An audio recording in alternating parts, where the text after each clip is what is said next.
నమస్కారం. రత్నలహరి ఛానల్కు స్వాగతం, సుస్వాగతం.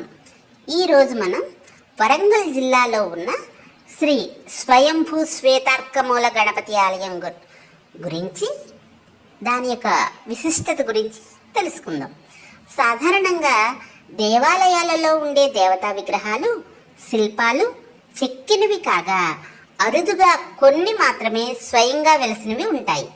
అలాంటి స్వయంభూ దేవాలయాల్లో తెలంగాణ గణపతిగా ప్రసిద్ధి చెందిన వరంగల్ జిల్లాలోని 29 దేవతామూర్తులతో ప్రత్యేక దంపతి వాహన సమేత నవగ్రహ క్షేత్ర నిలయంగా భాసిల్లుతున్న స్వయంభూ శ్రీ శ్వేతార్కమూల గణపతి ఆలయం ఒకటి.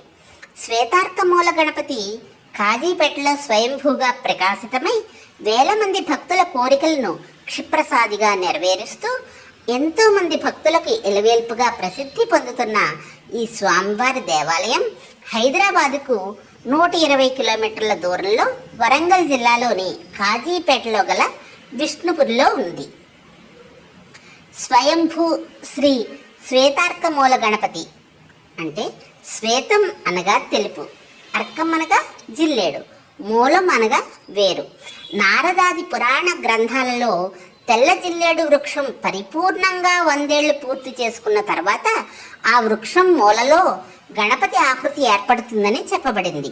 శ్వేతార్కమూల గణపతి గొప్పతనం, వైశిష్ట్యం గణపతి ఉపనిషత్తులో కూడా తెలియజేయబడింది. తెలంగాణ రాష్ట్రం వరంగల్ జిల్లాలో గల కాజీపేట పట్టణంలోని విష్ణుపురి ప్రాంతంలో స్థిర నివాసంలో అనేక మంది భక్తులకు దర్శనమిస్తూ కోరిన కోరికల్ని క్షిప్రసాదిగా ప్రసాదిస్తున్న మహాగణపతి ఇక్కడి శ్వేతార్క గణపతి. కేవలం గరికలతో మాత్రమే ప్రదక్షిణలు చేస్తూ సంకల్ప సిద్ధిని పొందుతూ అనేక మంది భక్తులకు అభయమిస్తూ సకల కార్యసిద్ధి నొసగే స్వామిగా వెలుగొందుతున్న ఈ శ్వేతార్కమూల గణపతి స్వామి సర్వావయవ సంపూర్ణుడిగా ఎలాంటి చెక్కడాలు మలచడాలు లేకుండా స్పష్టంగా కళ్ళు, నుదురు, దంతాలు, జ్ఞానదంతం, కాళ్ళు, పాదాలు, చేతులు, తల్పం, సింహాసనం, మూషికం మోదకాలతో ఆకృతిని పొంది దర్శనమిస్తున్నారు. ఈ శ్వేతార్కమూల గణపతి తూర్పు ముఖంగా ఉండి ఈశాన్యం వైపుకు కైలాస స్థానాన్ని చూస్తున్నట్లుగా సమస్త వాస్తు దోష నివారకుడిగా ఉండడమే ఈ స్వామిలోని విశిష్టత. మూషికాసుర యుద్ధ సమయంలో తన కుడిదంతాన్ని బయటకు లాగి సగం విరిచి శత్రువుపై విసిరినట్టుగా, శత్రువు తన పాదాల చెంత చేరి శరణు కోరినట్లుగా యుద్ధానంతరం శ్రీ గణేశుడు ఈ రూపంలోనే సుఖాసీనుడైనట్లు పురాణ చరిత్ర కలిగి ఉండడం ఇక్కడి మరో విశేషం. ఉత్తర దక్షిణ ప్రాంతాల్లో కనిపించేలా ఈ స్వామివారికి దేవాలయ నిర్మాణం చేసి 5గురు పీఠాధిపతుల సమక్షంలో, వేదమూర్తుల సమక్షంలో 18.5 కిలోల వెండితో కవచాన్ని తయారు చేసి స్థిర ప్రతిష్టను ఏర్పరచడం జరిగింది. మంగళవారం నాటి దర్శనం, ప్రదక్షిణలు చేయడం ఇక్కడ విశేషం. భక్తి, శ్రద్ధ, నమ్మకాలతో కొలుస్తూ వస్తున్న ఎంతో మందికి వివాహాలు, ఉద్యోగాలు, కాపురాలు నిలబడడం, సంతానం కలగడం, విదేశీయాన సౌఖ్యం కలగడం వంటి కోరికలన్నీ తీరుతున్నాయి. సంకటహర చతుర్థికి విశేషంగా భక్తులు వస్తుంటారు.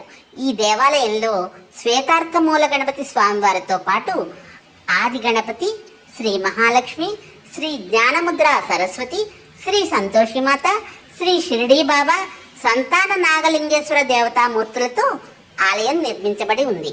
శ్రీ వెంకటేశ్వర, శ్రీ సీతారామ, శ్రీకృష్ణ, శ్రీ ఆంజనేయ, నవగ్రహ, శ్రీ సత్యనారాయణ స్వామి, అయ్యప్ప దేవాలయ నిర్మాణాలు కూడా జరిగాయి. అనేక పూజలతో పాటు ప్రతి సంవత్సరం వసంతోత్సవాలు, నవరాత్రోత్సవాలు అత్యంత వైభవంగా జరుగుతాయి. ఇక్కడ 25 సంవత్సరాలుగా అనేక మంది భక్తులు గణేశ దీక్ష తీసుకుని మాలధారణ చేస్తున్నారు. నవరాత్రుల్లో ఒక్కొక్క రోజున ఒక్కొక్క ఆకారంతో, ఒక్కొక్క అలంకారంతో, వివిధ రీతుల అభిషేకాలతో, ముఖ్యంగా జ్యేష్ఠ నక్షత్రం రోజున ప్రత్యేకంగా 250 కిలోలకు పైగా పసుపుతో అతిపెద్ద గౌరమ్మను తయారు చేసి 3 రోజుల పాటు అత్యంత వైభవంగా పూజలు చేస్తారు. వామన జయంతి రోజు ఇక్కడ ప్రత్యేకతను సంతరించుకుంటుంది. ప్రతి మంగళవారం గణపతి మూలమంత్ర సహితంగా మోదకములతో గణపతి హోమం, రుద్రహవనమును విశేషించి జరుపుతారు. భక్తులు మంగళవారం రోజున సాయంత్రం 7 గంటలకు జరపబడే ప్రత్యేక పూజలో పాల్గొని శ్రీ శ్వేతార్క మూల గణపతి స్వామిని దర్శించి తరిస్తూ ఉంటారు. ఇదండి వరంగల్ జిల్లాలో ఉన్న స్వయంభూ శ్వేతార్క మూల గణపతి ఆలయం గురించిన విశేషాలు. వెళ్ళి దర్శనం